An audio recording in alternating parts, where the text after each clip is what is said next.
Perkenalkan, nama saya Saidina Almadi dengan NIM 2304326051117 dari Offering D. Di sini saya akan mempresentasikan tugas akhir dari mata kuliah Ekonometrika 1. Pada kesempatan ini, saya akan mempresentasikan hasil penelitian yang berjudul Pengaruh Peredaran Uang, Impor, dan Pengeluaran Pemerintah terhadap Inflasi. Penelitian ini bertujuan untuk memahami bagaimana faktor-faktor makroekonomi tersebut mempengaruhi tingkat inflasi di Indonesia, menggunakan data historis dari tahun 1974 hingga tahun 2023. Kita mulai dengan memahami variabel yang digunakan. Yang pertama yaitu variabel dependen. Variabel dependennya yaitu inflasi dengan simbol Y. Inflasi adalah perubahan tingkat harga dan harga barang dan jasa secara umum dan terus-menerus dalam suatu waktu periode tertentu. Yang kedua yaitu variabel independen. Untuk variabel independen yaitu ada 3. Untuk X1-nya yaitu peredaran uang. Peredaran uang adalah total uang yang beredar di masyarakat. X2-nya yaitu impor. Impor adalah nilai barang atau jasa yang didatangkan dari luar negeri untuk memenuhi kebutuhan domestik. Untuk S3-nya yaitu pengeluaran pemerintah. Pengeluaran pemerintah adalah jumlah anggaran yang digunakan oleh pemerintah untuk mendanai program-program pembangunan maupun kebutuhan masyarakat. Penelitian ini bertujuan untuk mengetahui seberapa besar pengaruh masing-masing variabel tersebut terhadap inflasi di Indonesia.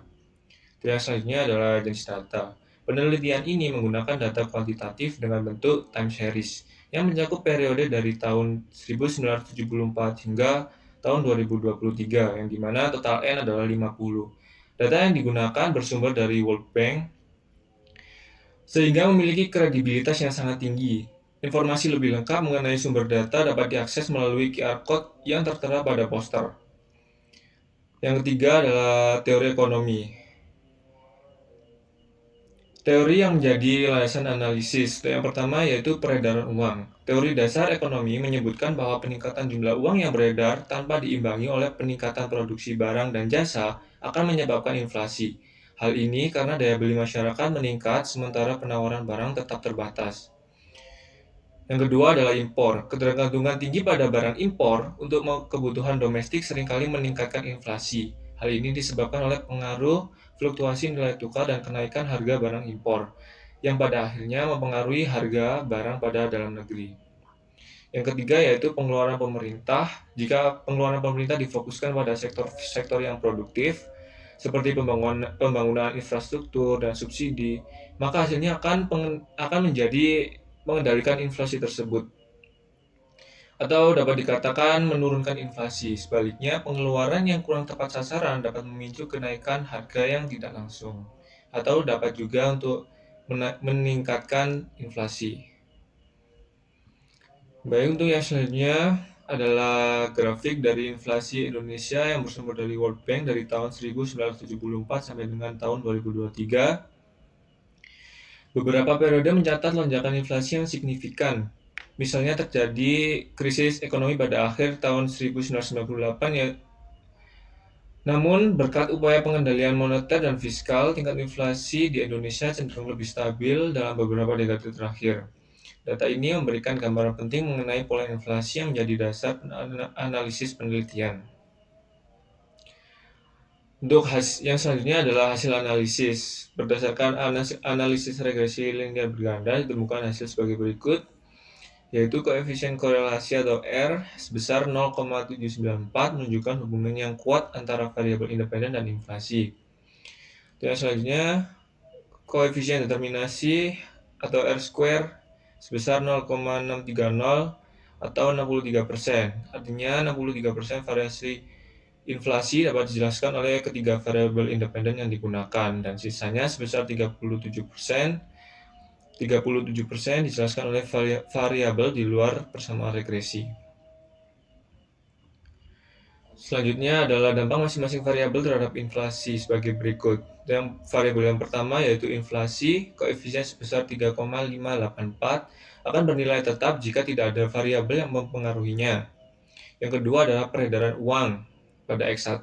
Koefisien sebesar 0,503 menunjukkan bahwa peningkatan peredaran uang sebesar 1 unit akan meningkatkan inflasi sebesar 0,503 unit. Artinya semakin besar uang yang beredar atau semakin banyak uang yang beredar, maka inflasi akan semakin tinggi.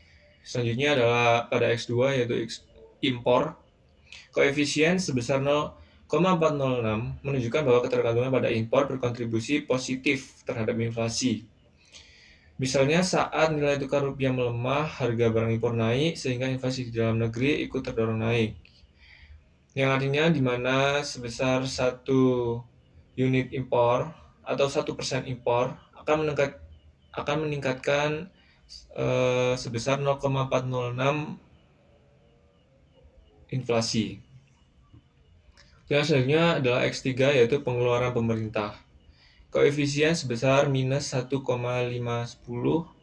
menunjukkan bahwa pengeluaran pemerintah memiliki dampak negatif terhadap inflasi.